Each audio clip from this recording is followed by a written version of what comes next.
Ya. Assalamualaikum warahmatullahi wabarakatuh. Selamat pagi adik-adik mahasiswa. Perkenalkan saya Rahmawati, dosen pada Universitas Pamulang dan dosen tidak tetap pada Institut Agama Islam Tazkiyah. Pada materi hari ini saya akan membawakan mata kuliah Manajemen Keuangan 1. Sebelumnya kita sudah bertemu di pertemuan 1 dan sekarang adalah pertemuan kedua, kita akan membahas mengenai analisa keuangan. Nah, sebelum pertemuan ini saya akan mengingatkan kembali mengenai rencana pembelajaran semester. Saya tunjukkan dulu filenya. Apakah file rencana pembelajaran semester sudah terlihat? Sudah, Bu. Sudah terlihat, Bu. Oke, terima kasih.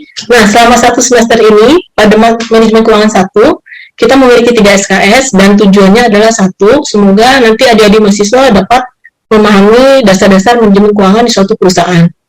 Apa saja sih yang harus kita ketahui? Yang pertama adalah mengenai analisa keuangan suatu perusahaan tersebut. Sehingga dengan melakukan analisa keuangan tersebut, nanti kita bisa mengetahui apakah kondisi keuangan tersebut adalah baik atau buruk. Dan jika pun perusahaannya ingin melakukan suatu investasi, itu juga bisa dihitung kira-kira apakah ada anggarannya, mampu atau tidak, dan kira-kira apakah investasi itu akan menguntungkan atau tidak. Yaitu biasanya kita hitung dengan break-even point. Untuk penilaian, ada 3 jenis. Pertama, ujian yaitu di UTS dan UAS ya. Itu UTS 30%, UAS 40%, dan sisanya adalah tugas. Kita ada 18 pertemuan, 2 diantaranya ujian, yang lainnya adalah materi-materi. Bisa dilihat ini bobot setiap pertemuan nanti ada latihan sekitar 7%. Nah, sekarang kita ada di pertemuan kedua mengenai analisa laporan keuangan. Nah, untuk topik-topik lainnya, saya akan tunjukkan secara sekilas. Nah, ini adalah topik-topik pembelajaran selama 1 semester ya. Untuk pertemuan yang pertama, konsep dasar manajemen keuangan, sudah kita lalui. Nah, untuk pertemuan kedua ini adalah analisa laporan keuangan. Untuk pertemuan selanjutnya, itu mengenai konsep nilai uang. Jadi, nilai uang sekarang dan nilai uang 5 tahun ke depan tentu akan berbeda ya, karena ada faktor inflasi. Kemudian suatu perusahaan tentu memiliki inventory atau persediaan. Bagaimana kita mengelola persediaan tersebut? Tentu teman-teman ingat ada istilah FIFO ataupun LIFO ya, first in, first out, ataupun last in, first out, seperti pelajaran di akuntansi. Kemudian juga ada bagaimana kita mengelola aset dan risiko, kemudian bagaimana kita mengelola anggaran, dan terakhir adalah bagaimana kita memutuskan suatu investasi tersebut. Nah, pada pembelajaran ini, seperti sebelumnya, saya akan menggunakan konsep DIA ya, delivery, materinya saya delivery, kemudian I-nya adalah interaction, kita akan berinteraksi, jadi kalau misalnya ada pertanyaan, saya akan bertanya, kemudian A-nya adalah assessment. Assessment-nya bisa terdiri atas tugas, ataupun project based. Saya akan mulai untuk pelajaran yang sekarang, tapi sebelumnya, tentu adik-adik mahasiswa sudah mempelajari modul terlebih dahulu ya. Nah, setelah mempelajari modul itu, apakah ada pertanyaan? Mungkin 3 orang penanya pertama, silakan untuk bertanya. Saya, Bu, punya nanya. Ya. Apa bedanya laporan neraca dengan laporan laba rugi? Oke, berarti adik mahasiswa sudah membaca modul ya, jadi sudah mengetahui bahwa laporan keuangan itu ada 4 jenis, 2 diantaranya adalah laporan neraca dan laporan laba rugi. Nanti saya akan tunjukkan bagaimana bentuk laporan neraca dan laba rugi langsung ke salah satu web perusahaan. Namun secara singkat, bedanya apa sih? Pertama, tentu dari fungsi. Kalau dari laporan neraca, ibaratnya kalau misalnya kita ingin melihat suatu perusahaan, kita pengen tahu hartanya berapa, hutangnya berapa, dan modalnya berapa. Nah, itu ada di laporan neraca. Jadi dengan laporan neraca, kayak bentuk timbangan seperti itu, sisi kanan adalah aset. Nah, aset itu diperoleh dari mana? Misalnya kita punya rumah. Nah, rumah itu kita peroleh dari modal sendiri, uang sendiri, atau kita berhutang ke bank. Nah, itu adalah laporan neraca. Jadi laporan neraca ada 3 poin. Pertama, harta. Kemudian sisi kanannya adalah modal dan kewajiban. Nah, posisi itu adalah snapshot. Nah, itu sementara kalau laporan laba rugi, jadi kita ingin tahu kira-kira perusahaan itu untungnya berapa. Nah, untuk memperoleh untung, itu diperoleh dari satu pendapatan. Kalau dia jual, berapa sih harga jualnya? Nah, ketika dia ingin beroperasi, berapa sih bebannya? Nah, itu dikurang antara jual dan beban, dapatlah pendapatan. Jadi laba rugi pengen mengetahui posisi berapa harga jual, kemudian bebannya berapa, dan pendapatannya itu berapa, ataupun labanya berapa. Nah, biasanya itu adalah bukan posisi, tapi periode. Jadi, laporan laba rugi dari sisi waktu berbeda dengan laporan neraca. Kalau neraca adalah posisi akhir tahun biasanya gitu kan. Harta saya akhir tahun berapa, tapi kalau laba rugi, saya pengen mengetahui pendapatan saya selama satu periode. Jadi gampangnya ada dua perbedaan, dari sisi fungsi dan dari sisi waktu pengamatan. Mungkin sekilas saya akan tunjukkan bentuk laporannya ya.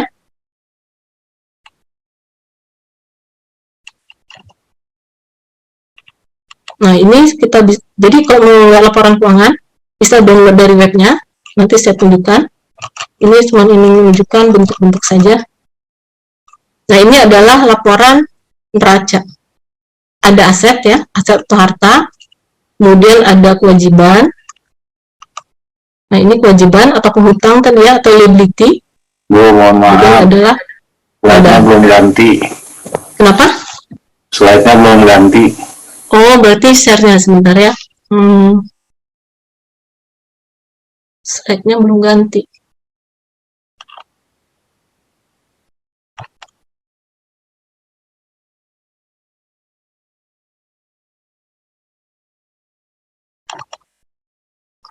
Berarti harus ganti satu-satu ya. Ada terlihat laporan di sini? Ya, sudah terlihat, Bu. Ya. Terima kasih infonya ya. Kadang-kadang karena saya tidak melihat secara langsung tampilan di mahasiswa, jadi tidak tahu apakah sudah berganti atau tidak. Nah, ini contoh laporan neraca Bank Mandiri. Bentuknya seperti tadi, ada 3 poin. Aset, harta atau kewajiban atau liability, kemudian adalah equity atau modal. Jadi kalau di akuntansi, karena kadang-kadang kita menggunakan bahasa Inggris ya, jadi laporannya juga kadang-kadang bahasa Inggris yang bahasa Indonesia kan. Jadi ada liabilitas tadi, sebenarnya ada kewajiban. Nah, untuk laporan pendapatan ataupun laba rugi, bentuknya seperti yang saya sebutkan tadi, ada pendapatannya berapa gitu ya, kemudian ada beban operasional, nanti baru ketahuan dia untung atau tidak gitu. Nah, ini adalah bentuk laba rugi. Nanti kita akan jelaskan, nanti kita akan pelajari secara lebih detail. Selanjutnya, apakah ada pertanyaan lagi? Bu, saya ingin bertanya. Ya, sama, silakan.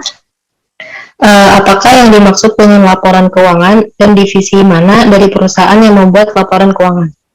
Ya, oke. Sebenarnya siapa sih pembuat laporan keuangan ini? Tergantung dengan besar kecilnya size perusahaan tersebut. Suatu perusahaan mungkin karena size besar, misalnya seperti Bank Mandiri, dia akan yang membuat adalah divisi accounting. Namun di accounting sendiri itu akan terbagi dua. Ada yang bagian reporting dan ada bagian yang financial strategic. Nah, untuk pembuatan laporan itu kan past performance ya. Jadi dia melaporkan sesuatu yang sudah terjadi. Seperti tadi laporan neraca laba rugi yang sudah terjadi, yang sudah dilakukan oleh perusahaan. Maka yang tugas membuatnya adalah bagian accounting, khususnya divisi reporting. Jadi reporting accounting yang bertugas seperti itu. Tapi jika di accountingnya tidak terbagi dua, strategic dan reporting, maka itu akan dibuat oleh divisi accounting. Nah, kalau perusahaannya sangat kecil, misalnya seperti CV, PTUD, itu biasanya di bagian sekretaris, karena dia yang akan mendokumentasikan hal-hal tersebut ya, atau di bagian, istilahnya bagian pembayaran, seperti itu. Karena ini terkait dengan uang.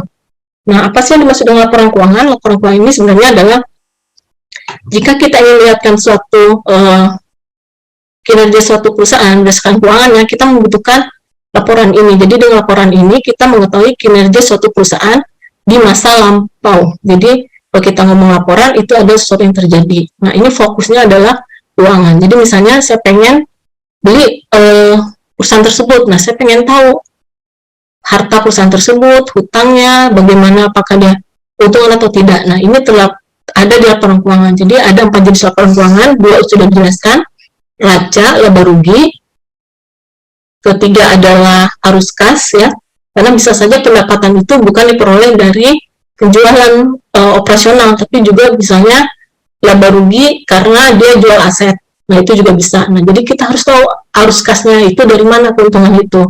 Dan kemudian ada laporan perubahan modal. Ini kadang-kadang asetnya menjadi besar, besar, tapi ternyata ada setoran modal. Jadi ada 4 jenis laporan keuangan. Oke, untuk selanjutnya ada pertanyaan terakhir dari ada di mahasiswa. Gue yang bertanya, Ya. apa manfaat laporan keuangan bagi masyarakat, Bu? Nah, masyarakatnya dibagi dua. Ada masyarakat yang harus mengetahui mengenai kinerja keuangan perusahaan tersebut. Ada masyarakat yang juga ya tidak perlu untuk mengetahui ya, karena tidak ada interest. Nah, bagi masyarakat mempunyai interest, itu misalnya saya pengen beli saham gitu ya. Ini misalnya saya buka suatu perusahaan. Itu teman-teman bisa lihat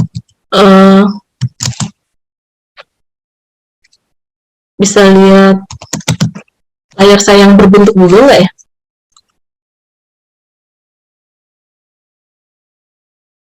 Tidak lihat layar saya yang berbentuk Google ya? Berarti harus satu-satu. Nah, ini sudah lihat layar saya yang berbentuk Google, ada ID Bank Syariah Indonesia. Sudah kelihatan. Ya. Ketika saya ingin membeli perusahaan ini, tentu saya tidak membeli Bank Syariah Indonesia, tapi saya belinya adalah saham, karena saham adalah sebagai kita membeli kepemilikan, walaupun hanya sekian persen yang kecil. Jadi saham Bank Syariah Indonesia ini sudah terdaftar di Bursa Efek Indonesia. Harganya berapa? Harganya saat ini adalah 1.540 per lembar. Tapi kalau kita mau beli saham, tentu nggak bisa beli per lembar, harus beli satu lot, yaitu minimal 100 lembar. Nah, ketika saya mau beli perusahaan ini, tentu saya harus tahu kira-kira BSI ini untung ataupun rugi dan bagaimana prospek ke depannya. Nah, untung atau ruginya, saya tahu dari mana? Kalau bukan dari laporan keuangan. Jadi, untuk seluruh perusahaan yang sudah listing atau terdaftar di Bursa Efek Indonesia, dia wajib merilis laporan keuangan pada periode tertentu. Ya, ada periodenya. Dan itu adalah laporan keuangan yang sudah audited. Jadi, laporan keuangan yang sudah dibuat oleh divisi accounting tadi, dan sudah direview oleh akuntan publik. Ya, jadi akuntan publik yang sudah disertifikasi. Nah, itu dia akan listing, karena dengan laporan tersebut, nanti investor yang ingin membeli saham ini, dia cukup melihat rasio-rasio keuangan. Jadi, pentingnya laporan keuangan adalah masyarakat umum, terutama para investor, itu ketika dia ingin melihat kinerja suatu perusahaan, dia cukup membuka laporan keuangan. Jadi, misalnya seperti Lo Keng Hong, dia mau beli saham, dia akan buka laporan keuangan. Dia akan lihat misalnya seperti ini ya, ini keuangan 3 bulan, kadang-kadang sudah di summary di sini. Jadi kita tidak perlu buka laporan keuangan, sudah di summary kadang-kadang oleh Google. Kita bisa lihat pendapatannya, year on year naik 18%. Oh, berarti ini bagus. Tapi mungkin ada suatu perusahaan, misalnya, saya pengen beli perusahaan misalnya yang lebih jelek. Siapa ya? Ini mungkin merah nggak? Lagi pada naik-naik. Oke, perusahaan mungkin yang lagi pizza ya, pizza, mungkin suka makan pizza. Nah, Pizza Hut juga udah listing di bursa. Nah, kalau mau beli pizza, ini beli sahamnya harganya 1.540. Nah, ini teman-teman bisa lihat di sini ya, laba bersih. Laba bersihnya pizza berdasarkan laporan keuangan sudah di summary ya. Itu year on 3 bulan, year on year-nya itu turun 51%. Jadi penjualan Pizza Hut, karena zaman pandemi ya, kita sedang menuju krisis, nah itu tentu orang tidak akan mementingkan beli pizza, mungkin beli Domino lebih murah ya. Nah, ini berdampak kepada laba bersih perusahaan ini. Jadi teman-teman bisa lihat, pendapatannya dia masih positif, tapi kenapa laba bersih masih negatif? Karena kalau pendapatan belum dikurangi dengan beban operasionalnya, dan belum dikurangi pajak. Kalau laba bersih sudah pajak. Jadi laba net atau bersih setelah pajak itu pizza per 3 bulan dibandingkan setahun yang lalu itu turun 51%. Cukup jelek. Jadi kalau mau beli saham pizza itu pikir 2-3 kali ya. Karena secara laporan keuangan dia merah dan secara grafik saham dia menurun. Kenapa? Karena investor juga tentu tidak tertarik. Kecuali kalau dia nanti ada potensi. Jadi seperti itu kira-kira gambar laporan keuangan untuk masyarakat ya, terutama untuk masyarakat yang ingin membeli perusahaan tersebut melalui saham. Ya, terima kasih ya. Selanjutnya saya akan memasuki materi. Mungkin saya delivery dulu. Nanti kalau misalnya ada pertanyaan lebih lanjut bisa di-cut.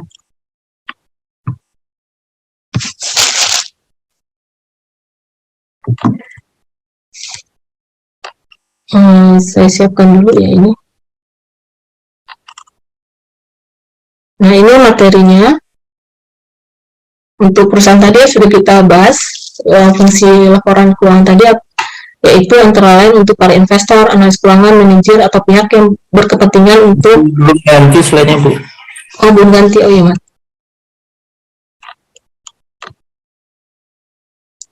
Stop share, balik lagi ke PPT.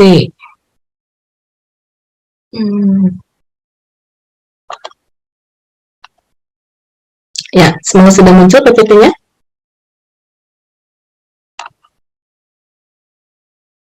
Oke.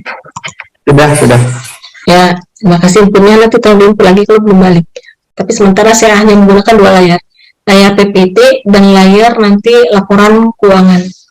Nah, ini saya tambahkan lagi, laporan keuangan itu juga dibutuhkan selain investor atau masyarakat, itu ada analis keuangan, manajer, dan pihak kepentingan lain seperti kreditor. Ataupun pihak kepentingan lain ini bisa saja regulator ya. Jadi regulator misalnya kayak perbankan, regulatornya adalah OJK. Nah, OJK itu berkewajiban untuk memantau perkembangan bank-bank di Indonesia. Apakah untung ataupun rugi. Nah, itu para perbankan itu wajib melapor ke regulatornya atau OJK ya. Nah, ini mengetahui kira-kira kondisi perusahaan tersebut ya. Nah, ini perusahaan publik tadi harus menginformasikan keuangan sesuai peraturan di pasar modal dan otoritas, terutama perbankan. Di pasar modal tadi per 3 bulan, karena kalau misalnya laporan keuangannya tidak muncul tepat waktu gitu, nah masyarakat tidak bisa mengetahui kondisi perusahaan tersebut, padahal dia memiliki saham di perusahaan tersebut. Makanya tidak aneh jika nanti teman-teman pengen beli saham tersebut, oh ternyata tidak bisa. Kenapa? Karena perusahaan tersebut ternyata tidak merilis laporan keuangannya tepat waktu. Nah, itu ada kode sahamnya, dia di hold gitu ya. Nah, laporan keuangan itu bisa dikeluarkan ada tahunan ya, kemudian ada yang quarterly. Secara internal laporan keuangan itu sebenarnya di-generate setiap hari kalau by system. Kemudian dilaporkan ke manajemen setiap bulan.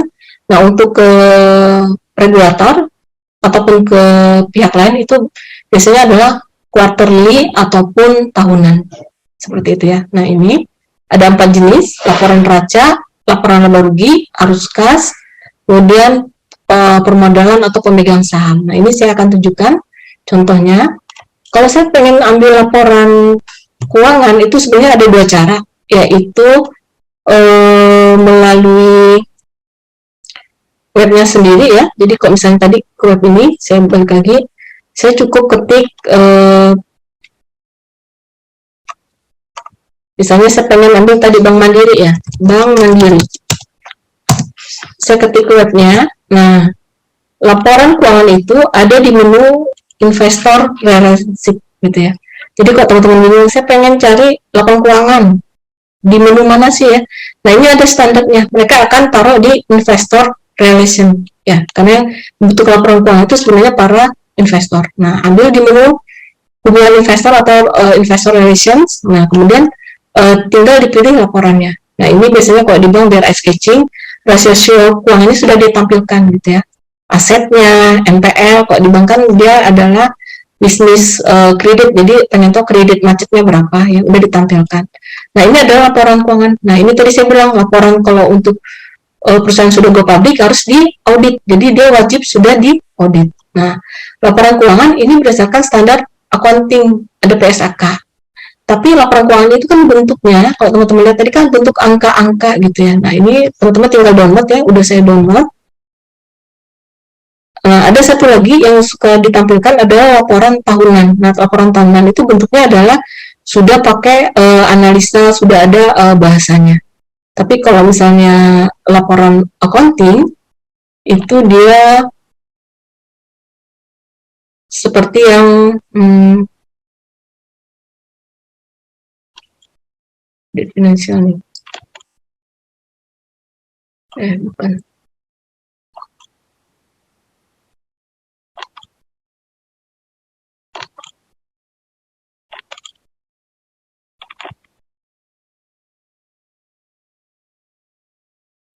Ini ya, ini adalah laporan Bank Mandiri, ini adalah laporan tahunannya. gitu ya, tahunannya.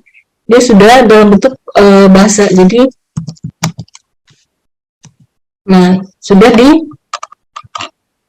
diberikan laporan yang keuangannya, ini bentuknya seperti ini ya, tapi dia sudah hitung gitu, hitung dalam bentuk rasio, bukan hanya dalam bentuk angka-angka. Nah, saya cari dalam bentuk rasio. Ini per segmen. Jadi karena dia banyak anak perusahaan ya, ini transaksinya.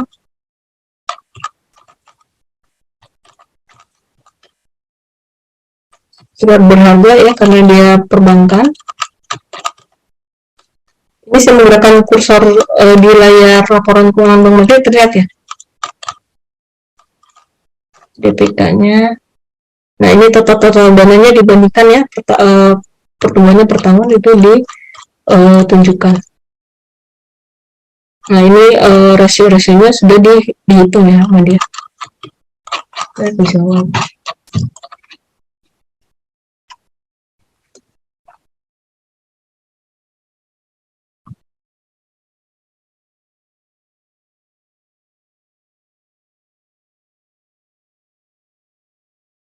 tetap funding ya. Nah, ini jadi kalau di laporan tahunan dia bentuknya sudah dilakukan analisa. Tapi kalau misalnya yang pure buka laporan keuangan yang sudah audited, itu bentuknya standar. Mungkin saya buka aja dari sini baru.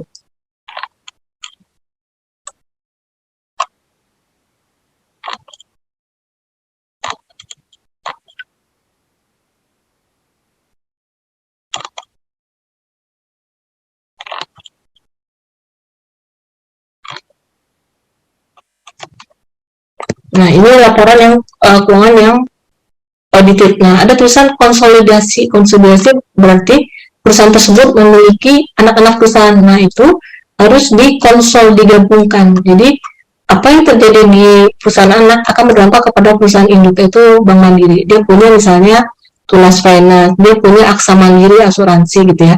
Nah, apa yang terjadi asuransi akan berdampak kepada perusahaan Bank Mandiri. Jadi, untuk laporan-laporan perusahaan yang memiliki anak perusahaan, dia akan tulis laporan konsolidasi. Jadi udah dikonsol dengan anak-anak perusahaannya. Tapi induknya juga tetap dilaporkan. Ini ada entitas induk. Nah, berarti ini adalah laporan Bank Mandiri pure gitu. Tapi kalau Bank Mandiri berserta anak-anak perusahaannya, itu adalah di laporan keuangan konsolidasi. Tampak ya konsolidasi di sini. Nah, sekarang kita lihat 4 jenis laporan tadi ya. Nih, ada laporan posisi keuangan atau kadang-kadang disebut dengan laporan raca ya, ataupun kadang-kadang orang sudah menyebutnya adalah balance sheet. Kemudian ada laporan laba rugi ya. Kemudian tadi ada modal ya, di sini namanya ekuitas, dan ada laporan arus kas.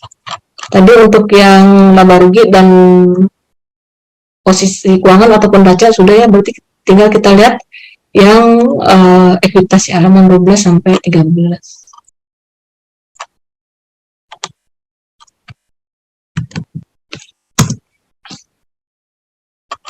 Belum ini pas kejauhan. Mungkin kalau pakai ini lama, saya nunjukinnya nanti pakai PT gitu. Nah, ini ada keterangan-keterangannya ya, entitas anaknya mana gitu.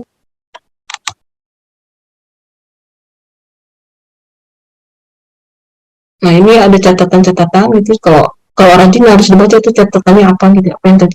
Jadi kita pengen tahu aset itu diperoleh dari mana. Nah, itu bisa dilihat dari catatan-catatan ini. Di investasinya di mana saja. Nah, ini bisa dilihat ya di lampiran laporan-laporan keuangan tersebut.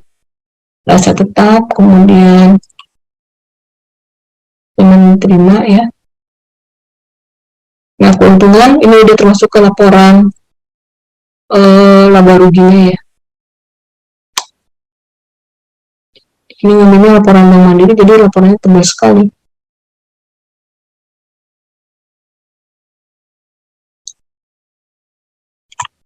Susah. Saya langsung ke PowerPoint aja biar lebih singkat. Nanti kita coba ke satu-satu. Nanti kita lihat di PowerPoint saja. Sudah beralih ke PPT ya.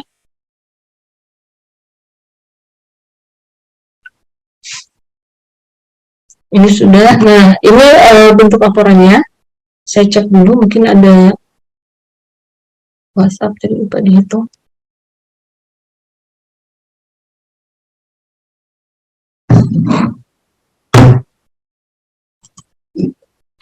Nah, ini bentuk laporan neraca ya. Sini istilahnya macam-macam, jadi jangan kaget. Tapi kita standarnya misalnya ini adalah harta, hutang atau kewajiban, kemudian modal.